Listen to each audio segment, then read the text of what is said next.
Statistics. My name is Adriana Helbig. I'm the Associate Dean for Undergraduate Studies, and it's my pleasure to welcome you all to Artificial Intelligence in the Disciplines. This is a workshop that was started by the Assistant Deans, so thank you to all of them for this wonderful opportunity for bringing us together, and to the Dietrich School for sponsoring this. I will simply introduce Scott Nelson very briefly. I'll ask him to introduce his chemical research. So I will just say that he's a professor of chemistry, and he has been wonderful in adding a workshop coming from the natural sciences and adding that perspective to the conversation of artificial intelligence. And Scott, over to you to introduce our panelists. Great. Thanks, Adriana. And also, as long as you're here, I just want to thank you for the support of the AI in the disciplines. I think it's a great program, and I'm happy to share some of the things that we discussed in our most recent workshop. As Adrian indicated, my name is Scott Nelson. I'm a professor in the chemistry department, and I moderated the AI in the Disciplines faculty seminar last semester. Geoff Hutchison, who's also a professor in the chemistry department, Gianni Downs, who's a professor in what department, Gianni? I'm sorry. I'm in theater arts. Theater arts, thank you. And I also asked Lisa Johnson to join us. Unfortunately, Lisa couldn't make it, but Gianni and Geoff have both generously agreed to present some of the things that they've been working on, and maybe how some of their experiences in the faculty seminar last semester might have influenced these things. So with that, Geoff, I'm going to let you lead it off. Thanks. Great. Thanks, Scott. Thanks to the Dean's Office and for putting on together the workshop, and for Scott for facilitating it. My research actually involves some machine learning in chemistry, and I will say I learned a lot of techniques in the workshop, as we'll talk about. So it was huge help, and share some of what we've been doing. So particularly using some of these tools in Chem 1000. Chem 1000 is a class for chem majors. It's mathematics for chemistry. It's intended to help students get prepared for advanced topics like quantum chemistry. We've been offering it for a number of years, often with some Python components, some coding components. So one of the key questions I came into the workshop with, and I think I still have, is, can you use these things to hint, right? They're usually sort of answer machines. That's what a lot of people think about their first response. But the reality is they're going to do what you ask them to do. And so one key question I had was, right, can you use this in some way to boost some critical thinking with, okay, can you give them hints or help them a little bit without just giving them the answer, right? If they just type in, hey, I need some Python to graph this function, it gives some Q&A rather than just like, oh, sure, here's 10 pages of code that you can go and do this. And sometimes they'll even helpfully answer all the questions I could dream up with for homework. And then, of course, the side question is, okay, so maybe we provide these custom skills. Does it actually work? Do the students use it? And then a side question for me was assessment.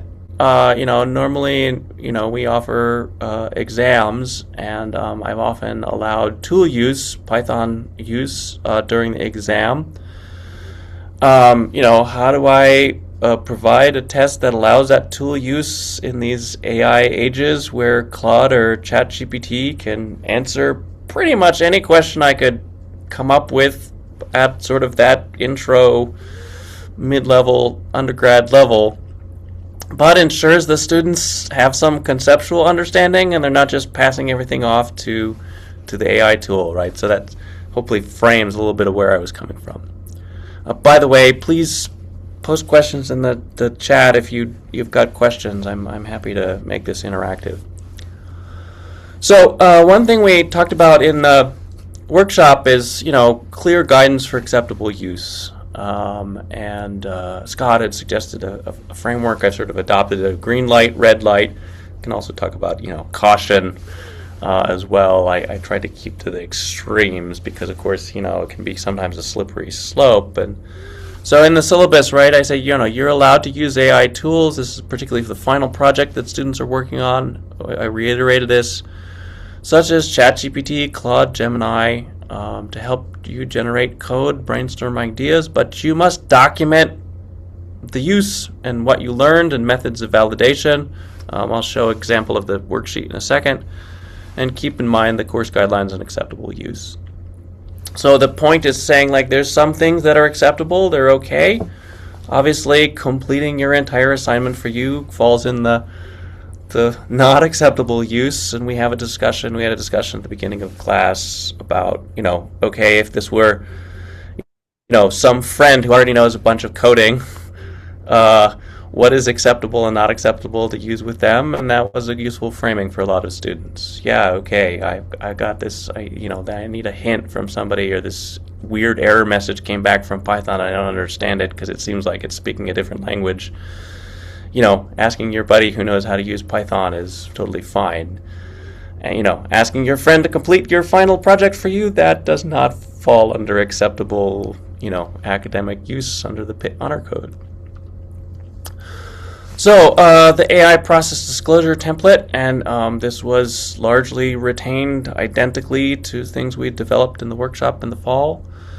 So, discuss the tool or tools you use, the version, date, which generally is disclosed, the prompts that students entered, and then they have to discuss what did they keep, what did they discard, the reasons they kept or discarded those things, verification, essentially where did the human component come in, and I think I talk about this in the next slide, right? The students have been coming back with their drafts for these final projects, and we've had some discussion about show me what you got from Claude or ChatGPT, and let's discuss what worked and what didn't, and where did it lie, and where did it give you something that made no sense for chemistry. In general, the students have said they felt much more secure. For this class, in generally, there's only a couple students every year who have any programming experience before they come to this. Chemistry students, as a rule, don't tend to have as much programming background as some other disciplines. So they felt more secure, right? They didn't have to worry about, oh gosh, I have to combine the chemistry and the math, and somehow I have to have a bunch of code in this as well. So that was good. The drafts were pretty strong. The students are critically evaluating the output that they get from these tools, checking the math, checking. Sometimes, chemists like to see things in a certain way. The more stable orbitals and the electrons are down at the bottom, and Claude or ChatGPT don't know that. They'll say, oh, molecular orbital 1 goes at the top. And the students are like, that is really weird. No chemist would draw a diagram like that, right? And so it's allowing them to focus, I think, a little bit more on the math and the chemistry and less on the coding, which I think is a win. Obviously, I have a bunch of questions in the OMETs, and we'll see how students feel about this. I think on this part, particularly for the project, we're probably going to include some kind of code review, students explaining what some of the code does, discussing how to prove it. These are things we didn't do before because pretty much every student was coming in with no experience, and so they didn't feel comfortable explaining code. But now I think it's becoming a little bit more a skill that they can do it, and I think that's an important, again, speaking of the concepts, okay, well, here's some stuff in Python, explain what this does, as a human, as a useful skill. So, I also had this idea, right, of a customized tuner. I spent some time in the workshop putting together with ChatGPT, and then Pitt had said that Gemini was what we were supposed to use in the fall, and so that's a gem in Google, and then we were told we should be using Claude, and I tried doing this with the Claude project. Anyway, so the idea is you are providing some script, right? All of these tools have essentially a prompt that's given to the tool before the user gets anything. And so here's the prompt that the tool gets, right? Your ChemPy tutor, a tutoring style assistant for chemistry students learning Python. You know, most students have little to no programming experience. Your purpose is, teach. Help students learn by guiding, not by giving them answers. Never provide the correct complete code solution, only very short snippets. And when you tell it to do that, that's what it does. It obeys the rules. And I had some of my grad students test this out by trying to, jailbreak and get it to give them all kinds of useful things. These are students who figured out that the I'm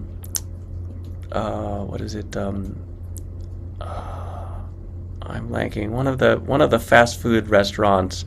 Now their online website chat agent is actually running Claude, and you can ask it to give Python snippets. So my grad students are an inventive bunch, and so far they've not been able to break the framework, which is somewhat reassuring. Now, that doesn't mean that the students won't say, well, why should I use this custom tutor when I can just ask ChatGPT or Claude separately? So that's great in concept. Let me talk about the practice. Claude at Pitt. Well, okay. So here's the problem. I can't add students to a Claude project until they sign into Claude with their Pitt ID and create an account. And only then, once they've created an account, can I add them to the project and they can try it out. So they have to sign up, and only then can I add them. The students aren't sure if this is at all useful. So I had, I think, 3 students try out my project for limited use. I think I would have gotten a lot more if I'd been able to share the project with them and they could just try it out and see if it's useful to them. But at least the way Claude is currently set up at Pitt, you can't share projects with just anybody. It's only somebody with a Pitt ID that has created a Claude account with their Pitt ID. So that's kind of a current challenge. Claude Code, which is Claude's coding agent, is not supported with Pitt. I've talked a little bit with Pitt IT. It sounds as if that's actually not a Pitt thing. It's maybe more that Anthropic thinks they can charge more money. And so it's not part of our current contract. But if coding is something that's, potentially useful to you or your students, grad students, whatnot, fill out a Pitt IT ticket and hopefully. And then I'll talk about skills in a second. Claude at Pitt also does not currently let you install skills, which is also kind of a challenge. That was the other thing I was hoping to try as a example for providing this tutor functionality. So there's been some things that have been a little bit frustrating with how Claude is currently set up at Pitt, and I understand some of the reasoning for it, but it makes it a little hard to deploy. Okay, let me get back to the class. So, how do I offer an exam that allows students to write some Python, but also show that they're thinking? And of course, I could do some lockdown browsings and things like this, and technically it was going to be a real challenge. So I separated the exam into 2 parts. There was going to be an in-class, pencil and paper, no calculator, no nothing, part with 1 sheet of conceptual questions. And then there'd be a separate online portion that would involve numeric questions, Python, etc., and you can screenshot and take photo with your phone, whatever, upload your work. But you've got to show me your work so I know how you did it. So we tried this in the first exam, and I said, look, this is an experiment. Let's see how it goes. Almost unanimous agreement that the students liked this format. I asked them about the conceptual questions. They really liked the conceptual questions. They wanted more examples for the conceptual question for future exams, and I'll talk about that. Of course, is a hard thing. Coming up with good exam questions is always one of our hardest things. I'll talk about how you can get some help with that in a second. So yeah, this was a real success. I can verify that they're actually learning some things, they're thinking conceptually. I will definitely retain and expand this going forward. And the students liked it. So, how do you come up with those conceptual questions that don't involve a calculator or anything? I asked Claude to help me. Now, I had a couple, but some of these are tough because I need to come up with something that the students can do pen and paper with no calculator. So, here's an example prompt I had for my most recent exam. Can you help me come up with some conceptual questions? And I reminded it, no calculator, computer. I gave it some topics. It came back with some. They were a little too involved. They were good questions for sure, but maybe for a grad class. So I said, hey, can you give me some easy conceptual questions? They were still a little too hard, although I would probably put them at a medium level for this class. And, so you can do this refinement over time. And I'd be happy to share that chat if people are interested. The advantage is these AI tools, they'll keep generating them. You can pick and choose and say, oh, this one was good. Well, or the students want some examples that you don't use on the exam. You can, okay, these are the 5 I'm going to use in the exam. Give me, 10 more, and I'll put them up as examples for the practice exam. So this, I will say I've used quite a bit in terms of, I don't have a built-up test bank of conceptual things necessarily, right? Because most of the questions in math class, many of them have been more numerically based. I mentioned skills. This is something that Anthropic came up with, and now it's been adopted by some other packages. Basically, people put together a folder. There's a file, skill.md, and then possibly there's some other files and sometimes even some code. I'm going to mention this, and I'm going to show some examples because these are actually really kind of useful to come up with prompts. Now, the one that I think is a little dangerous is there's a skill called the humanizer skill. You are a writing editor that identifies and removes AI-generated text to make writing sound more natural and human. This guide is based on Wikipedia's Signs of AI writing page. I will show this one. This one I think is really dangerous because it helps, and I've tried a couple tests. It makes it a lot less robotic.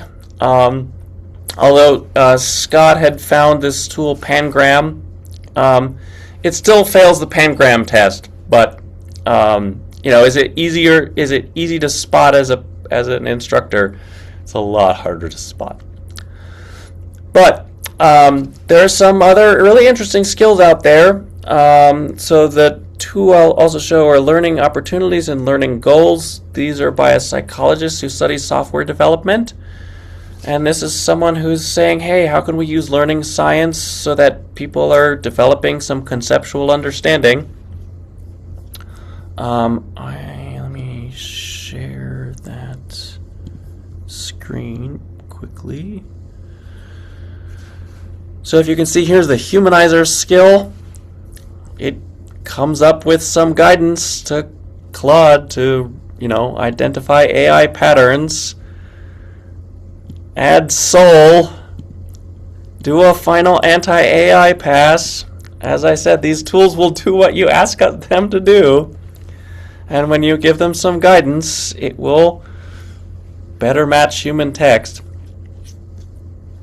I think the more interesting thing I would say from the prompting side, right? This learning opportunities, and it's like, hey, you tell the tool user, the student wants to build genuine expertise, when to offer it, what do you do?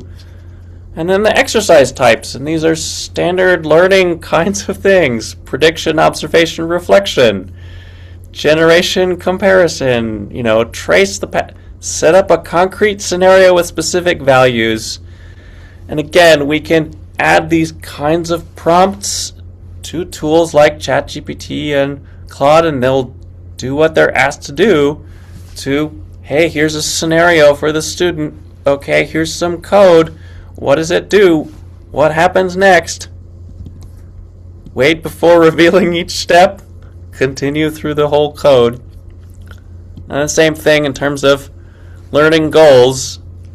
And I just say, because these are text files, I think these are invaluable for seeing how we can approach adding, learning goals, conceptual goals to, now I gotta go find my keynote. How do we add learning goals to AI use? Hang on, I gotta reshare. Okay, so Claude skills. Although unfortunately at the moment the PIT doesn't let us add them in and install them, even though they're just text files. They can include other kinds of things, and I understand the security issues. But there's directories of these, you can look through them, and while many of them are tech and code focused, there's lots of really interesting ones that can apply towards a learning scenario. And I just want to wrap up briefly with, we can use these to automate stuff. I was in a meeting, we were using the whiteboard, needed to send a transcript out, took a photo with my phone. Hey, ChatGPT, can you please help transcribe the whiteboard notes? It produced a literal transcript and then said, hey, here's also a reorganized, processed version. That was pretty good. Took me a couple minutes to fill it out, but right, it means we could spend more time focusing on the whiteboard and the discussion and less about, okay, we need to generate some meeting notes from this. And then I can also mention, I'd like to write a Python script to help automate making TA assignments. Students fill in a Google form, and I'd like the script to draft the schedule to fill the needed TA slots. And I will go back to sharing. And this works. So, you upload a spreadsheet and it asks key questions. What are all possible courses that you need TA slots? Do they each have their own set of sections? What should matter most? Time preferences, teaching experience, balance, any hard constraints? Should all first-year students teach Gen Chem? Right, and asks some key questions about this, and then keeps going as a dialogue, right? And so I just want to mention that, hey, yes, the purpose of this is using it in my course, but it's also helpful in terms of helping with other kinds of things that can automate. And with that, I'd be happy to take questions. So Geoff, I've got one. So when you're trying to get the AI to generate course appropriate questions for Chem 1000, at any point in the dialogue, did you tell it, hey, this is a course typically taken by junior chemistry majors? Can you make questions appropriate with that audience? Yeah, so the first time, part of that is encoded in the prompt I used, right? I was mentioning it's mathematics for chemistry and so on, but yeah, part of that was talking about the audience, because of course it came back with some like graduate level questions first, and you know, some of that is back and forth in the dialogue that I'd be happy to share. So, you know, encoding that, and, you know, what's helpful is when you put it in a project or a folder in ChatGPT and so on, right? They will remember these kinds of conversations, right? So when I've come back for exam two, I needed to do less. I won't say it was completely missing, because it would still throw out those like graduate level questions, but there was less. Yeah, so some of it is encoding that, and you know, going back and forth. Wait a second, you're asking something, you're expecting them to know way too many things. Here's the kind of things that they know at this point, in this. But it helps particularly for this course, because you know, you don't want just any math question. You'd like to have math questions that have some obvious application to chemistry, right? You know, why do orbitals have this shape? Why, you know, how do we understand bonding and chemical kinetics? It's the whole point of the course. So yeah. Any other questions, folks?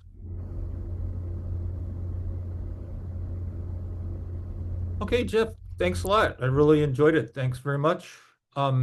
Gianni, you ready to step in? I am.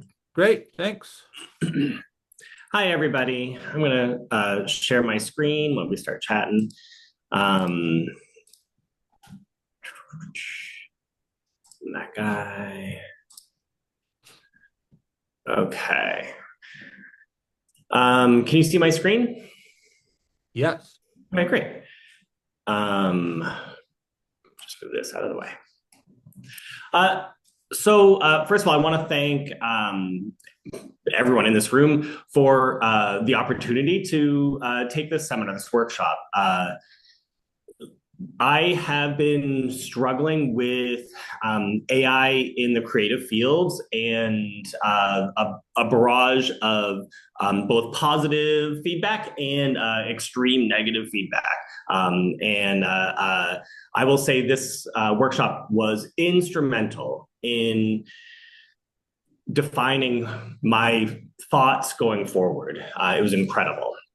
I will also say that it has equipped my arguments a lot better with my 14-year-old daughter, who is very anti-AI. And so like, I feel better going head to head with her right now. So thank you. As we mentioned earlier, I am a theater designer, and AI is throughout the field professionally, and I'm not seeing it in my field educationally yet, but we will very, very shortly.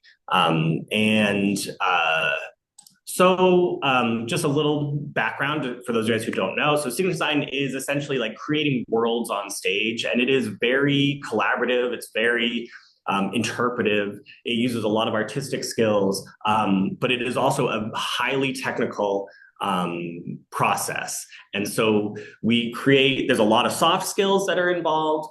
There's a lot of creative design skills that are involved. And then there's a ton of technical communicative skills that are involved. And so AI is seeping in through all of those areas. So my big question coming into this workshop was like, am I allowed to use this? And am I allowed to use it on this campus? I know that professionals are using it. I know that all of my daughter's friends are using it, but what is it and what is it going forward? And this workshop really helped define that, as I mentioned. So in the profession, we use a lot of technical software and apps to digitally paint, to edit imagery, to create our own renderings of things. to make drafting documents. And in each of those apps, AI is becoming more and more integrated. And so if I wanted to teach scenic design with no AI involved, it's impossible. It's in a part of everything, and right down to creating drafting plates from a 3D object. So something that might take 20 to 40 hours of labor for me to do can be done very, very quickly, whether that's rendering something or drawing something, photorealistic paintings of things. So it's there, and it's in all the tools that the students are using, and it is incredibly powerful, and it is really easy to use to create phenomenal products. Oops, I'm sorry. Is there a chat for me in here? Oh, the chat for Geoff in there, in case you wanted to answer it, Geoff. Okay. As the semester went on, I was trying to think about what is AI doing well, and how do I want to incorporate it? Is it do I incorporate it as a coach within the writing portions of what I do? How do I deal with all the visual elements?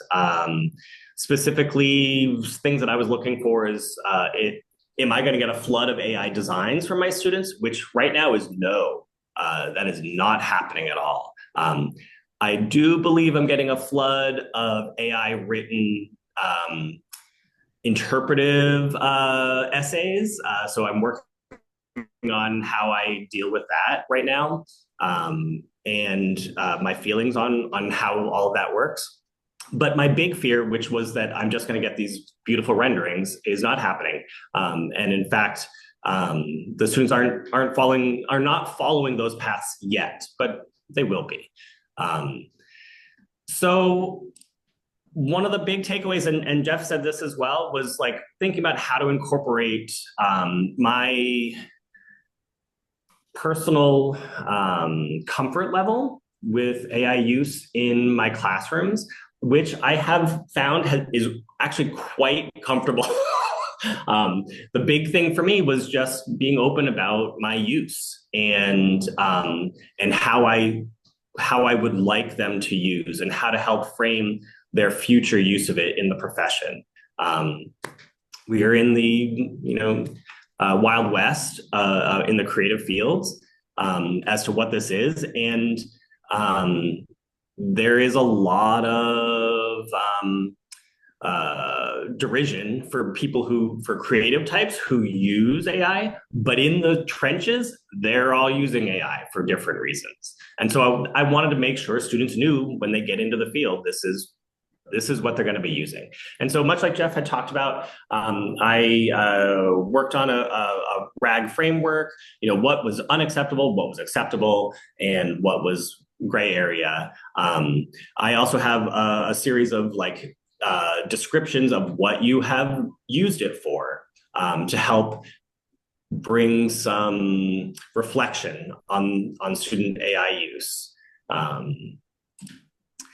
One of the big things that I was hoping that I might be able to use AI for is I grade a lot of technical drawings, and there's two parts, much like the same design profession, there's two parts to this. There's a very technical communicative thing that follows strict rules based on graphic standards for our field. And then there is a design aesthetic critique that happens there. And the two are pretty laborious.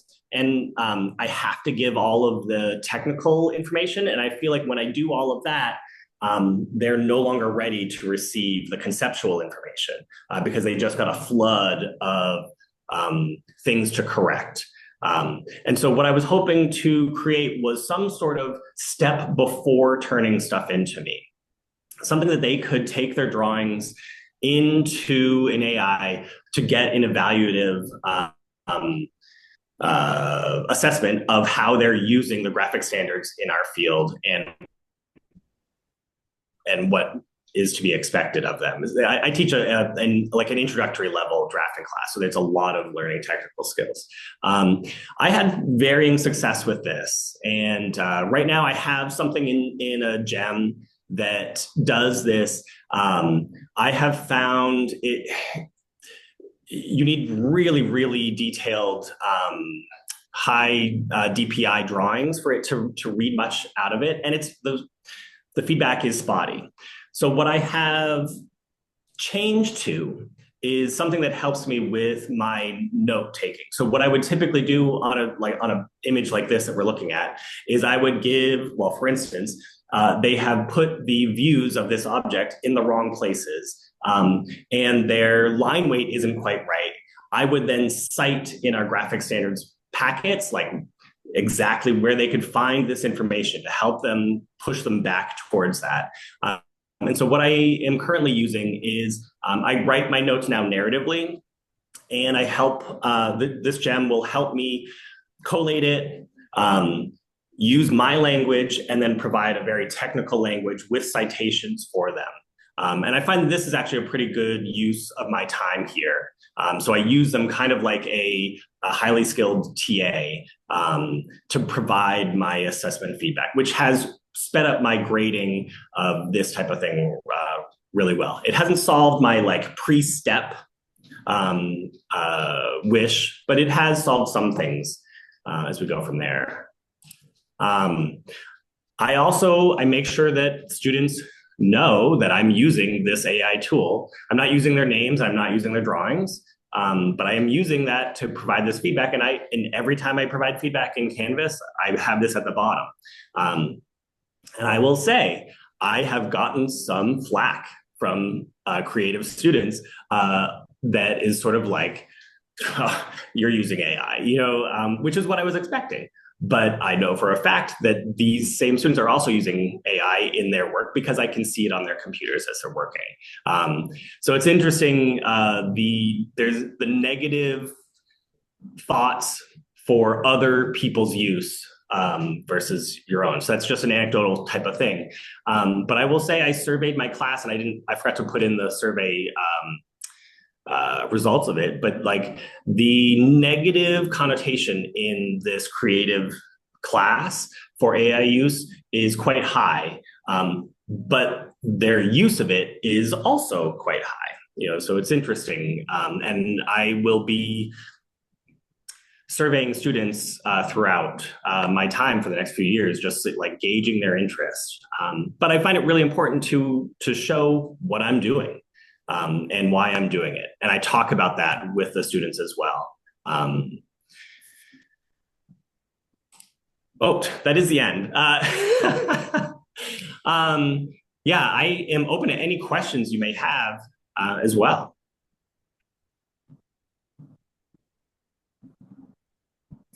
Let me check any questions for Gianni, guys? Yeah, Gianni, talk a little bit about either you or students using AI to proofread their own work. Lisa, I'm so sorry. I could not hear the actual question. Are you able to type that in? Sure, I'm happy to type that in.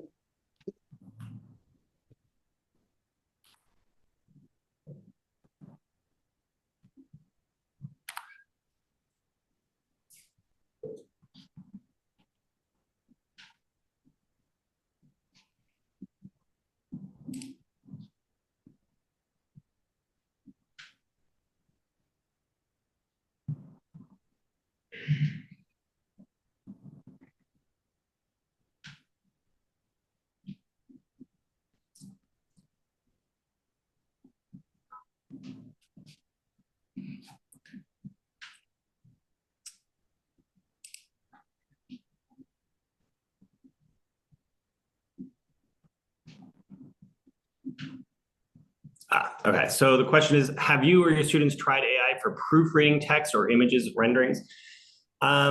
So I definitely have, my students definitely do. I don't have a ton of writing in my class. And so so in the fall, I'll start working on their use of AI in their written work. But I can tell you on my end, renderings and image creation, it depending on your skill in using AI, you can get pretty amazing products with it. And the more specialized tools that I use have AI built in that does things that I'm looking for. That what you might get in Midjourney, for instance, it may not be as higher quality as what I would be getting through Cinema 4D, for instance, which is one of the things, or Adobe Photoshop. And so I don't have students who are doing that yet in their design work, but I can guarantee that next year I will. And so I'm sort of prepping for what that is and what do they lose, so they may be losing some of these technical skills. But does that matter? So that's one of the questions that we will be having. And do you have that conversation with your colleagues as well as with the students? So that's an excellent question. And right now, no. Like we are starting to have this conversation in our department about acceptable AI use. And there's some very, very strong opinions throughout the department. And we just have yet to tackle it as a group, which is something that, so I'm the director of undergraduate studies in theater arts. That is something that I'm looking for next year, is that we come to some sort of group discussion, because right now we're just ignoring it, which is the wrong thing to be doing right now.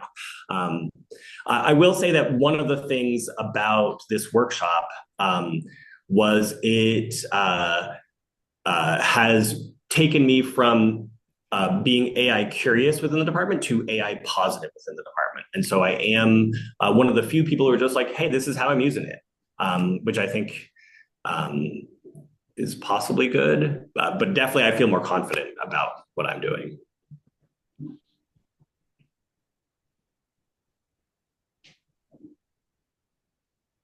Thanks for the questions, Lisa, and thanks for the presentation, Gianni. I appreciate it. So, Adriana, it looks like we have a little bit of time left. What do you have a preference? Would you like me to use the remainder of the time, or would you like to adjourn? Oh, I think if we just have any more questions, I would just like to comment on I never thought to use this for TA assignments. And so I had my aha moment over here. So, maybe if we want to go around and just, see if maybe there are other people that are using AI in different ways that we might want to help, help each other and share. If there's anything along that, I would love to continue to use the time. Yeah, and also if anybody that's in the room has questions, obviously related to Geoff or Gianni's presentations, but just AI use in general, we talked about many aspects of AI use in the seminar last semester. We spent a lot of time talking about responsible use, to a lesser degree, AI detection, as Geoff and Gianni both nicely highlighted, various AI tools for faculty use, not just student use, but for us to use as well. So yeah, hopefully we have a fairly broad base of knowledge. So if any of you guys have any questions about AI in general, or anything you want to share about your AI use, it'd be great. And Scott, maybe you could tell us a little bit about who else was in the seminar, because there were 8 people, I believe, or 9. Yeah, there were nine total people, 10 obviously including myself. And I won't go through the specific names, because I think that's less important than where they came from. So we had obviously Geoff and myself were from chemistry, Gianni from theater arts, graphic design type background, but we had people from economics, communications, the English department, foreign languages, I'll add broadcast as well. Broadcasting, right. Yeah. So we and also urban studies. And so my point being is that the participation was literally across the spectrum. And my impression was at the end is that everybody came away from the seminar feeling like they got something that they could use in their specific discipline, which I think was great.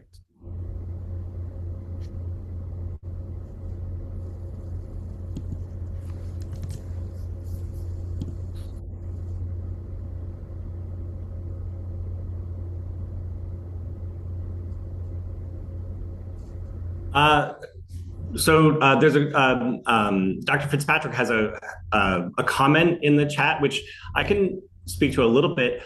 I think yes. I think people who were open to taking this workshop were definitely AI curious. And but I would say I don't believe that everyone left the workshop being AI positive. And Scott, you may be able to let me know if that's true or not. I got the feeling there were a couple who were like, no, this is how I'm working with this, but I could be wrong. Um, yes, I think that's true. I think for the most part, well, I don't have any direct evidence. I didn't ask anybody outright, but my impression was is that the vast majority of the people that sort of joined last semester, um, I think going in, I think your term AI curious is an excellent one. I'm certain that everybody fit into that category, but some people had a lot of anxiety associated with what does AI mean for me and especially my teaching activities. And I think at the end, we went a long way towards maybe not relieving that anxiety, but giving them tools that allowed them to sort of work through it, if you will, which is, I guess, what we're shooting for. And I think also those people, there was certain, I think it was a minority, but I can think of at least two people that I sort of thought they weren't really all that interested in broadly using or having their students broadly use AI in their courses, which is, that's perfectly fine, right?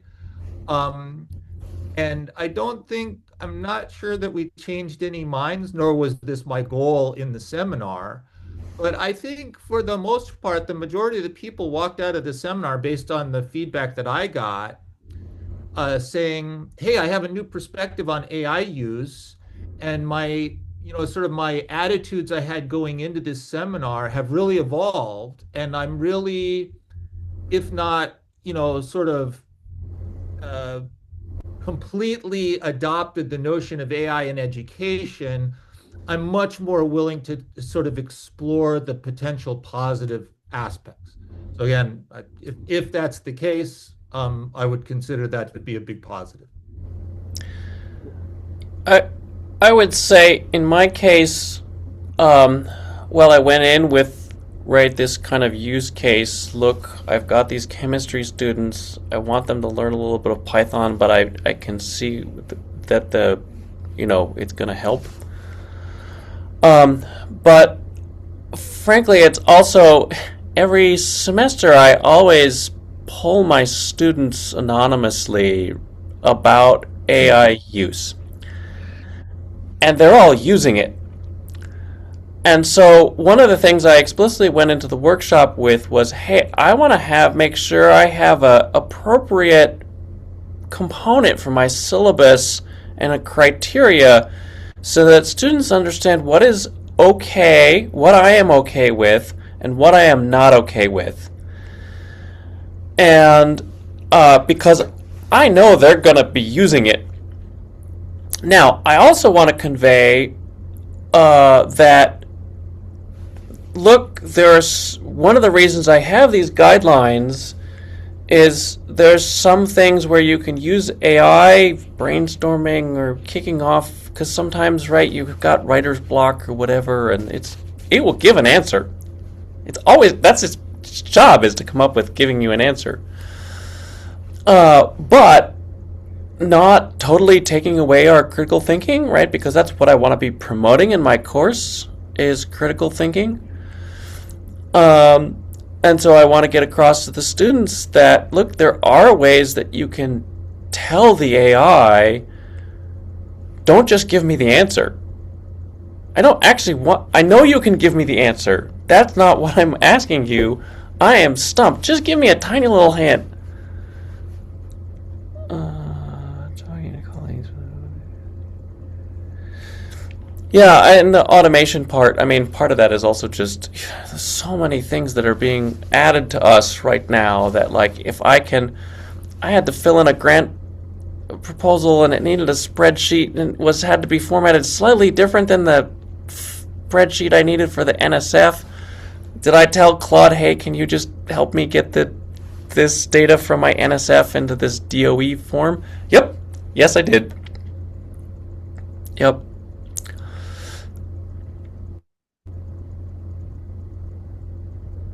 Now, of course, I also validated to make sure everything was correct because I don't trust these things, you know. Yeah. Yeah, I think just to comment briefly on something that Geoff said, but also Gianni touched on it as well. Um, uh, we're right, right? Everybody's using AI. I think prohibiting AI use is a fantasy, right? Everybody's going to use it, whether you prohibit it or not. And everything that I've read, even literature where they've actually done real data-driven studies, suggests that what supports responsible AI use the most is clear guidelines about its use, right? It's not prohibiting it. It's not saying use it any way you want. Everything that I've read, if you want students to use AI responsibly, give them clear guidelines, just as Geoff indicated. Also, as Gianni highlighted, right? When he's giving feedback, if he used AI, it's upfront. I used it. This is the way I used it, right? Um, Clear disclosure of what our expectations are. How can you use it? How do you need to uh, shape that usage so you can demonstrate to us that you're actually learning, you're not just consuming information generated by the chat bot. That's one of the most valuable things that we can do in our relationship with AI and learning.